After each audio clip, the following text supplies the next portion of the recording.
Hey everybody, it's Dwight from Composite FX. We thought we'd do a video about some machinery that we make here. Okay, one of the things that happens when we get factory tours around here, a lot of people are interested in some of the specifics that we do in certain things. A lot of you have seen videos on how we build blades and make certain things.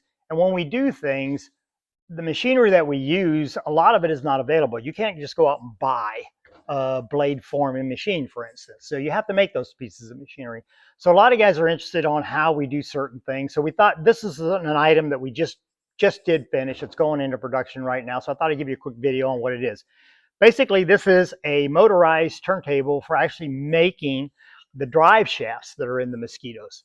So there's actually 4 different size shafts. The 3 engine options use 3 individual ones. And then the upper drive shaft is the same on all the models. So that's where the 4 come from. So basically, this is it when it's done.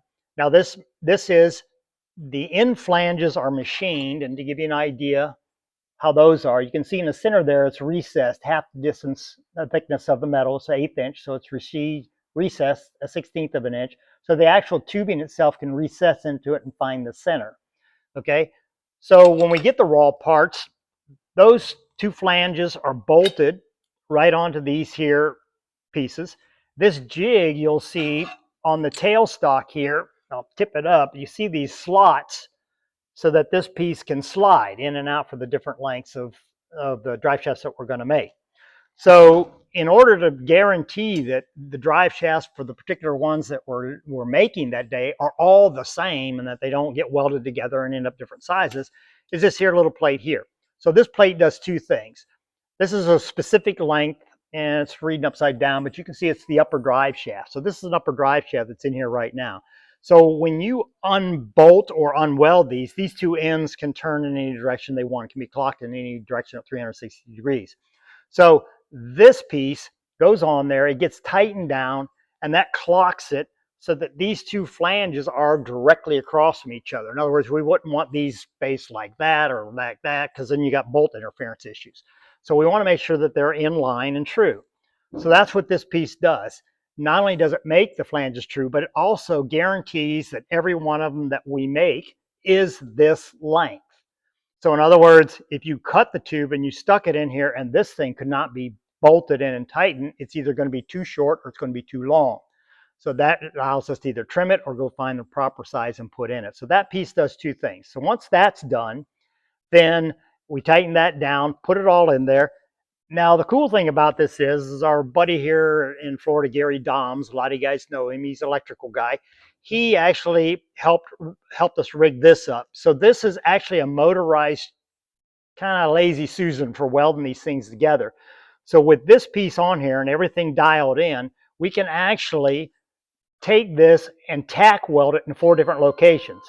Come back, tack it, same way on both sides. Now, once that's done, then we can remove this piece. Now, the reason we want to remove this piece is because when we go to weld the complete welds all the way around, this thing's going to be in the way. And we want a smooth weld. We don't want stops and starts if we can avoid it. So these are thumb screws that'll come off.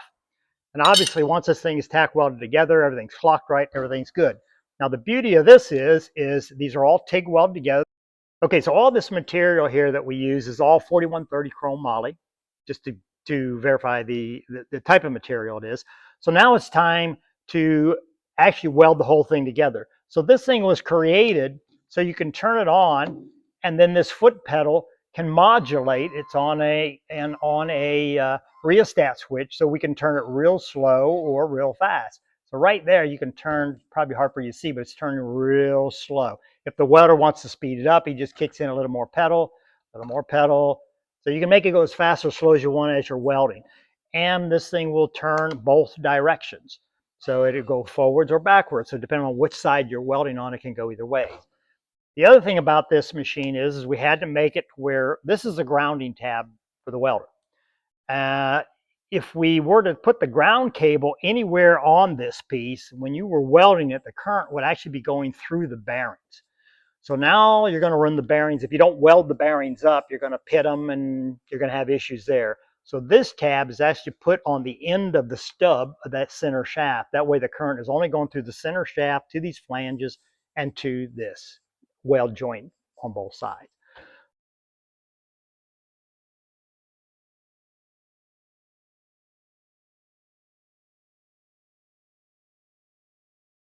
So that's a little heads up on some of the stuff we do here. As we go, we'll be bringing you more and more and showing you how we build things and some of the equipment that we make in order to make it work right. So hope you all have a good day. Thanks for watching.